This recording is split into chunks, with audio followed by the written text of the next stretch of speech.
Today's Food Minute, as the last two, has been brought to you by Iron Maiden. Yeah. And Donnie Kitchen for turning me on to Iron Maiden when I was about 13 years old. Anywho, today I'd like to talk about fish. I'm not a big fan of fish, especially in restaurants. I think it's ridiculous to pay $20, $30 for a piece of fish that I can catch for free and cook better than the restaurant does. So here's a quick thing. If you got a big family or whatever, it doesn't matter. Size doesn't matter. It's the same cook time, everything. It's about 30 minutes, done. Maybe 10 or 15 minutes prep time, quick and easy.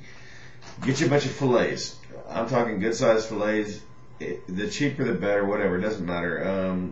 If you can't find decent sized fillets, if you get like those little frozen pound packages where they're small, it'll still work, but it's a different texture of fish.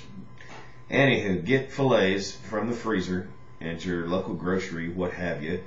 Bring that bad boys home, thaw them, defrost them. Now, if time's an issue, take all your fish meat, put it in a big bowl, and put in either warm, like room temperature warm water or cold water, and it'll thaw out in less than an hour, about an hour actually. At least the pieces will fall apart from each other. I also put about 1.5 teaspoons of salt in there just to kill any kind of like perhaps bacteria that might be at bay, what have you, and it gives a nice little texture. Okay, so you got your thawed fish strips. And what you're going to do is take whatever oven pan you have, like a pizza pan or a cookie sheet pan, and you're going to put two layers of aluminum foil down over it. Make it wider than the pan, like on each side, at least the size of the pan, because you're going to fold it up over it. I take about a stick, maybe a stick and a half of butter. Do not use margarine. Use butter. Margarine's BS. Use butter. Mo better butter. And extra virgin olive oil. Cut up the butter in little pieces and put it all over the bottom of the pan. Drizzle everywhere with olive oil on the bottom of the pan. Now you're going to take whatever seasoned salt you like, or if you just kind of want to make one of your own, you'll need some sea salt, some kind of flaky salt, garlic powder, onion powder, and some dried dill. Dillweed. And black pepper. Put all that on the bottom. Or your basic sea salt and either pressed garlic or really finely chopped garlic if you're not worried about it being stinky, or garlic powder. Put that on the bottom. Then you put all your fish on top of that layer of the butter and everything. And then on top of the fish, you're going to put fresh ground pepper, salt, a little bit more, maybe a couple pieces of butter, not much, like from the bottom. If there are pieces that are laying around not under the fish, put those on top of the fish. Then you want sprinkle it with a little bit of dill weed on each piece and a little bit of paprika. Now this is nice because it gives it a decent taste. Well, I guess there's some thunder going on outside, which is shocking because there's so much sun coming in the window. Anyway, sprinkle it with a little bit of paprika. Paprika. Yeah. Anyway, that gives it a nice taste. Don't put too much on, just enough to give it a little bit of a sprinkling, like you dusted it with flour or something. It'll look like that. And dillweed's important. It's important. I can't stress it enough. Now, if you like to, on the sides of the fish, you can put cut in half lemons and bake that with it. It gives it a nice flavor in it. Or a couple small onions, halves, put those in there and bake it with it. It's up to you. It's all about your taste and what your design is. Once you have everything covered or coated and seasoned, take your aluminum sides, fold them over. Don't worry about it. Just leave it over like that. Don't press it down or nothing. And then the sides, bend in and seal it like in a big pocket.